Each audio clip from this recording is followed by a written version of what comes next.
बिस्मिल्लाहिर्रहमानिर्रहीम, अस्सलाम वालेकुम। आप सबको चैनल में एक दफ़ा फिर से वेलकम कहा जाता है। आज की जो हमारी वीडियो है वो हम ऑपरेशन एंड प्रोडक्शन मैनेजमेंट के एक टॉपिक लीन प्रोडक्शन के ऊपर उस पर बात करेंगे। स्टूडेंट जैसे जैसे हम अपने प्रीवियस चैप्टर्स में इसको देखते आ रहे थे कि ऑपरेशन एंड प्रोडक्शन मैनेजमेंट का ताल्लुक जो है ये किन किन चीज़ों के साथ होता है। तो इस बुक का ताल्लुक जो है वो किसी भी फर्म के अंदर किसी भी मैन्युफैक्चरिंग जो बिजनेसेस होते हैं वहाँ पे जो आपके ऑपरेशंस होते हैं उसके साथ इसका ताल्लुक होता है। अब हम ये क्यों पढ़ते हैं? हम इसको इसलिए पढ़ रहे होते हैं ताकि हम अपने ऑपरेशंस को दिन ब दिन ठीक कर सकें, बेहतर कर सकें। आज का जो हमारा टॉपिक है इसमें हम देखेंगे जी अपने लीन ऑपरेशंस को। लीन ऑपरेशंस के अंदर हमारे पास डिफरेंट किस्म के टॉपिक्स आएंगे जिसमें हम जीआईटी को भी देखेंगे, हम इसमें मिनिमम वेस्टेजेस को भी देखेंगे, काइजन को भी देखेंगे। Let's talk about the lean production या लीन ऑपरेशन जो है ये क्या होते हैं। स्टूडेंट जैसा कि आपने देखा होगा या सुना भी होगा कि जो जापानीज़ हैं ये हर काम में आगे होते हैं। हर काम में आगे होने के पीछे रीज़न क्या है?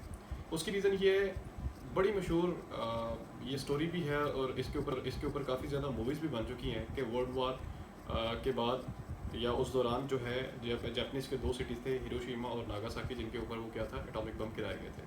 अब उसके बाद उन लोगों के अंदर जो है एक किस्म की मेंटली थिंग जो है वो डेवलप हो गई थी कि हमने क्या करना है, अपने आप को पाँव में खड़ा करना है, चाहे हम मफलूज हैं, चाहे हम किसी भी बीमारी का शिकार हैं या चाहे हम कंस्ट्रक्शनली बहुत ज़्यादा डिसेबल हो चुके हैं। तो उन्होंने फिर क्या किया कि अपने आप को इस काबिल बना दिया कि दुनिया आज उनको देखते साथ ही एक नेशन के तौर पे जानती है या एक नेशन के तौर पे उनकी एक तारीफ़ करती है कि वाकई अगर नेशन होनी चाहिए तो जापानीज़ की तरह होनी चाहिए। अक्सर हम जब मार्केट में जाते हैं तो वो कहते हैं कि भाईजान जापानीज़ या लोकल क्वालिटी लेनी है। जापानीज़ का रेट ज़्यादा है क्योंकि वो असली चीज़ है।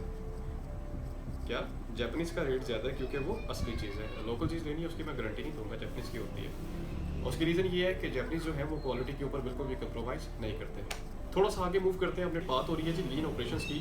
तो लीन ऑपरेशन के अंदर हमने दो चीज़ें देखनी होती हैं जी, wastages and second one is the customer value. Wastages से मुराद ये है कि हम जो है जब भी कोई प्रोडक्शन कर रहे होते हैं तो उस प्रोडक्शन के अंदर वेस्टेजेस के चांसेस ज़्यादा होते हैं। वेस्टेज ये नहीं है कि हमने चीज़ ज़्यादा बना दी है या हमारी चीज़ जनाब बनते बनते अगर हम कुर्सी बना रहे हैं तो एक्स्ट्रा लकड़ी लग गई उस पर तो वो ज़ाया हो गई, उसको आपने बेच दिया स्क्रैप के तौर पे या कोई भी ऐसा पार्ट था। वेस्टेज ये होता है कि आप जनाब उतनी चीज़ लेकर आएँ जितनी आपको चाहिए। अगर आप उससे ज़्यादा लेकर आएंगे चीज़ वो वेस्टेज होगी। अगर आप कस्टमर को डिले भी करवाएंगे तो वो भी वेस्टेजेस में कंसिडर्ड होता है। अगर आपके काम करने में कोई सलीका नहीं है तो वो भी आपका वेस्टेज कंसिडर किया जाता है। जैसे अगर मैं ये कहता हूँ कि जैसे अक्सर हम ऑर्डर करवाने जाते हैं, वो कहते हैं अच्छा जी यहाँ पे आप अपना ऑर्डर करवाएं, वहाँ पे आप पर्ची लें, वहाँ पे आप खड़े हो जाएं, वहाँ पे मिलेगा, ये क्लियर करें। तो ये क्या होता है बेसिकली एक किस्म का वेस्टेजेस होता है। क्योंकि आजकल के दौर में अगर आपने बिजनेस करना है तो उसकी सबसे बड़ी बात यह है कि आपने कस्टमर को सेटिस्फाई करना है एक हवाले से।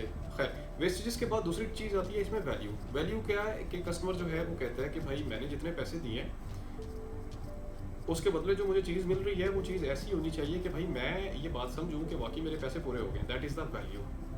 कस्टमर वैल्यू की तरफ फोकस ज़्यादा किया जाता है क्योंकि एक दफ़ा आपने कस्टमर की हैबिट का पता लगा लिया तो कस्टमर को दूसरी दफ़ा आपको कन्विंस करने की ज़रूरत नहीं पड़ेगी, वो ऑटोमेटिकली आपके पास आएगा। वो कहेगा यार अच्छा चलो ठीक है पैसे ज़्यादा लेते हैं लेकिन यार पैसे पूरे हो जाते हैं, ठीक है। तो ये बेसिकली क्या था इसमें वैल्यू का कंसेप्ट। तो लीन ऑपरेशन के अंदर हमने दो चीज़ें अपने माइंड में रखनी है। एक तो चीज़ ये है वेस्टेज जो होती है, second one is the customer value. अगर मैं कस्टमर वैल्यू की बात करूं, फॉर एग्जांपल एक बर्गर बनाने वाली फर्म है, उस बर्गर बनाने वाली फर्म के अंदर डिफरेंट किस्म के डिपार्टमेंट्स हैं। एक डिपार्टमेंट ऑर्डर लेता है, जैसे मैंने पहले एक मिसाल दी, एक डिपार्टमेंट ऑर्डर लेता है, दूसरा मैन्युफैक्चरिंग कर रहा है, तीसरा कस्टमर्स को डील कर रहा है, चौथा जो है वो उनको जाके सर्व कर रहा है और वो डिफरेंट प्लेसेस पे हैं। तो अक्सर औक़ात ऐसा होता है कि आप जो है वो ज़्यादातर लोगों को सर्व करने की बजाय फिर क्या होता है कि आप चंद कस्टमर्स को सर्व कर पाते हैं पूरे दिन के अंदर या जो आपके वर्किंग आवर्स होते हैं। अगर आपको याद हो प्रीवियस जो हमारे इलेक्शन हुए थे उस इलेक्शन के अंदर शेख रशीद ने एक एतराज़ किया था कि वोटिंग का जो प्रोसेस है ये प्रोसेस बहुत ही स्लो है क्योंकि एक वोटर के ऊपर 5 मिनट सर्व किए जा रहे हैं। तो हम जितना भी हमारा वोटिंग टाइम है हम उतने वोटिंग टाइम में मैक्सिमम लोगों के वोट कास्ट नहीं करवा सकते। तो ये बेसिकली ये उसने एक इरेशनली बात कर दी थी, लेकिन ये बात बिल्कुल क्वालिटी के ऑपोजिट जाती है। या उस तरफ मूव कर रही होती है कि भाई आपने अपने ऑपरेशंस को बेहतर बनाना है ताकि हम वेस्टेजेस को क्या कर सकें, रिमूव कर सकें। Let's talk about the lean production कि लीन प्रोडक्शन क्या होता है। लीन प्रोडक्शन मैं दोबारा रिपीट कर रहा हूँ क्योंकि अब इस पर बात होने वाली है बड़ी डिटेल में, इसके अंदर क्या क्या चीज़ें आती हैं वो शामिल है।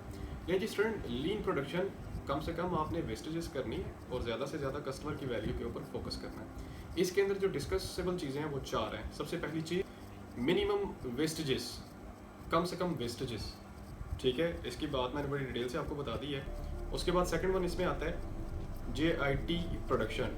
स्टूडेंट, JIT प्रोडक्शन, एक तो JIT वो थी जो आए दिन हमारी अदालत की तरफ से बन रही होती है कि जी JIT एक टीम बनाती है। सेकंड वन जो है JIT, वो जैपनीज टर्म यूज़ करते हैं। वो वाली जो JIT है उसे हम कहते हैं जॉइंट इन्वेस्टिगेशन टीम। ये वाली जो JIT है इसका मतलब है जस्ट इन टाइम। इसका भी जो अल्टीमेटली पर्पस होता है वो यही होता है कि हम कॉन्टीन्यूस इंप्रूवमेंट करते जाएं और जो वेस्टेजेस है उसको रिमूव करें। JIT जस्ट इन टाइम, यानी आप जो एक्स्ट्रा प्रोडक्शन है वो करने से अपने आप को परहेज़ करें या अपने आप को उस तरफ रोक लें। JIT के बाद अगला जो काइजन, काइजन एक जापानीज टर्म है, इसका मतलब कॉन्टीन्यूस इंप्रूवमेंट भी होती है। मतलब कि जापानीज जो है ये इस कंसेप्ट के ऊपर काम कर रहे होते हैं कि हमने क्या करना है, आए दिन अपने आप को बेहतर से बेहतर करते जाना है। अगर हम इस्लामिक पॉइंट ऑफ व्यू से भी बात करें तो इसमें एक हदीस भी है नबी पाक सल्लल्लाहु अलैहि वसल्लम की, उन्होंने भी ये बोला है कि मैं उसका मफ़हूम बता देता हूँ कि जिस इंसान का आज उसके गुजरे हुए कल से बेहतर नहीं है तो वो तबाह बर्बाद हो गया। तो जापानीज जो है वो भी क्या कर रहे हैं, तकरीबन इसी कंसेप्ट को फॉलो कर रहे हैं। हमारे भी और उनमें फ़र्क क्या है, हम हदीस को सुन लेते हैं लेकिन वो लोग क्या करते हैं कि जो अच्छी बातें होती हैं उनको अडॉप्ट करके उसके ऊपर अमल भी करते हैं। खैर, आगे मूव करते हैं प्रोडक्शन। सेल्फ प्रोडक्शन में क्या होता है कि हम ग्रुप ऑफ मेंबर्स को इकट्ठा करते हैं एक जगह पे और ग्रुप्स की शक्ल में उनसे काम लेते हैं। सेल होते हैं जहाँ जो हमने छोटे छोटे सेल बनाए होते हैं, जी ये मैन्युफैक्चरिंग का सेल है, ये असेंबलिंग का सेल है, ये वाला सेल है, वो वाला सेल है, ताकि हम उन लोगों की जो एफिशिएंसी है वो ज़्यादा से ज़्यादा। Minimizing the cost, lean operation अभी तक चल रही है क्योंकि ये टॉपिक सारा उसी पे बेस करता है कि मिनिमाइजिंग द कॉस्ट, आप अपनी कॉस्ट को मिनिमाइज कैसे करेंगे। वो इसमें ये बात करता है, आपने अक्सर एक गाड़ी चल रही होती है कंपनी की जिसका नाम है जी टोयोटा, एंड एक और गाड़ी है उसका नाम है होंडा। स्टूडेंट, होंडा का अभी जो रिसेंटली मॉडल आया उस मॉडल के अंदर बेशुमार किस्म के डिफेक्ट्स आ गए हैं। तो मेरा एक दोस्त था, वो बता रहा था कि उसके किसी कोलीग ने होंडा एक गाड़ी ली, तो जो अभी न्यू मॉडल आया, तो उस गाड़ी के अंदर क्या हुआ कि उसके इंजन में कोई इशू आ गया, तो उसने गाड़ी क्लेम कर दी क्योंकि उसमें इंजन की वारंटी होती है, गारंटी होती है वो। तो उन्होंने फिर क्या किया कि उसे वेट करवाया कि ठीक है हम वेट करें प्रोसेस में, और वेटिंग के चक्रों में उसका वो जो टाइम था वो गुजर गया, और उन्होंने बोला कि भाई अब आपका वो जो है गारंटी या वारंटी टाइम गुजर चुका है, तो लिहाजा हम आपको रिप्लेस नहीं करके दे सकते, आप ऐसा करें कि 3-4 लाख और लगाएं और इसको ठीक करें। अब उसने ये बोला कि यार नेक्स्ट टाइम मेरी तौबा कि मैं आइंदा के बाद होंडा की गाड़ी खरीदूंगा। उसके ऑपोजिट आई टोयोटा की जो हिस्ट्री है, उसकी हिस्ट्री में सिर्फ एक दफ़ा उसके एक मॉडल में फ़र्क आया था, वो भी इसकी ब्रेक में। उसके बाद कभी भी उसके मॉडल में किसी भी किस्म का फ़र्क नहीं आया। तो टोयोटा को जब ये मालूम हो गया कि उसके नए मॉडल्स के अंदर ब्रेक्स का इशू आ रहा, तो उसने फौरी तौर पे गाड़ी उठाई, जिन जिन लोगों को दी थी उनसे रिक्वेस्ट की या उन्हें मैसेज दिया कि आप अपनी गाड़ियाँ जो है टोयोटा शोरूम में वापस करना शुरू कर दें, हम आपको पेमेंट रिफंड कर देंगे। अगर आपने गाड़ी ठीक करवानी है, करना है तो वेट भी करते हैं। लेकिन उसके बाद टोयोटा की कंपनी के अंदर किसी किस्म का डिफेक्ट नहीं है, अभी तक तो मैंने नहीं सुना। खैर, इसका एक बड़ा ही पॉपुलर जो बिजनेसमैन था, ये एक था इस कंपनी का जो ऑनर था, कहता है कि हम जो है अगर हम 7 चीज़ों के ऊपर इम्प्लीमेंट करेंगे तो हम जनाब क्या करेंगे कि अपनी कंपनी को क्वालिटी वाइज भी और वैल्यू वाइज भी काफ़ी ऊंचा लेकर जा सकते हैं। तो वो 7 चीज़ें कौन सी? वेस्टेज ऑफ मनी कंसिडर की जाएगी, वेस्टेज ऑफ टाइम कंसिडर किया जाएगा। वो कहते हैं सबसे पहले कि ट्रांसपोर्टेशन, हमें अपनी ट्रांसपोर्टेशन की जो कॉस्ट है वो मिनिमाइज़ करनी चाहिए। जहाँ पे ट्रांसपोर्टेशन की हमें ज़रूरत नहीं है वहाँ पे उसे रखने की भी कोई रीज़न नहीं होनी चाहिए हमारे पास। Second one is the inventory stock जो है, अगर आप उतना रखें जितना आपको ज़रूरत है तो it will be best for you, it will be valuable for you.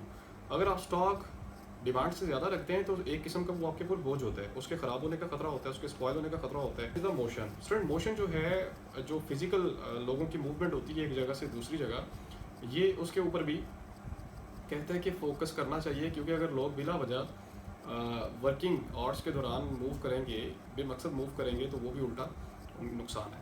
उसके बाद नेक्स्ट वन इज़ द वो वेटिंग की बात करें तो वेट जो इंतज़ार होता है, इंतज़ार तो खैर अज़ियत हक होता है। One is the over processing की बात करें, ओवर प्रोसेसिंग की बात करें यार, प्रोसेस क्या होता है? ऑन गोइंग एक्टिविटीज़ का नाम होता है बेसिकली, ठीक है। या आपके ऑपरेशंस। तो अगर आप एक चीज़ प्रोसेस से एक प्रोसेस किया, पता चला वो हो यार ये तो चीज़ ख़राब हो गई है, तो आप जनाब एक नया प्रोसेस उस पर करते हैं। या one is the over production की बात कर रहे हैं। वंस अगेन जी, आप ज़्यादा से ज़्यादा प्रोडक्शन अगर करेंगे तो वो भी आपके लिए नुकसानदेह है, वो भी आपके लिए डैमेजेस में चीज़ कंसिडर की जाएगी। And the seventh one is the defect की बात कर रहे हैं कि अगर आपकी चीज़ ख़राब होगी, इफेक्टिव होगी, तो उसके अंदर फिर क्या होगा कि जितने ज़्यादा डिफेक्ट्स आपके निकलते जाएंगे उतनी ही ज़्यादा जो चीज़ है आपकी। ये 7 किस्म के कंसेप्ट से जो कि किनिची डोटा ने इंट्रोड्यूस करवाए अपनी फॉर्म के अंदर, कि अगर हम इस पर इम्प्लीमेंट करें तो हम अपनी फॉर्म को ज़ीरो से हीरो तक लेकर जा सकते हैं। स्टूडेंट, अभी के लिए जो है इस चैप्टर में से इतना ही है, बाकी चीज़ें जो है इंशाल्लाह हम नेक्स्ट वीडियो में देखेंगे। और स्पेशली एक चीज़ ये है कि ये जो लेक्चर है ये specially MCOM, MBA, BBA and A level के जो स्टूडेंट्स हैं उनकी मैनेजमेंट के अंदर एक टॉपिक आता है ऑपरेशन एंड प्रोडक्शंस का, तो उनके लिए भी बड़ा ही इंपॉर्टेंट है। करें, अगर कोई भी आपको इससे रिलेटेड क्वेश्चन है तो नीचे कमेंट में आप ज़रूर क्वेश्चन पूछें, इंशाल्लाह हम विद इन 24 आवर्स रिप्लाई करेंगे। और बाकी जो है कंसेप्ट आप नेक्स्ट वीडियो में देखेंगे। Thank you so much for watching. अल्लाह हाफ़िज़।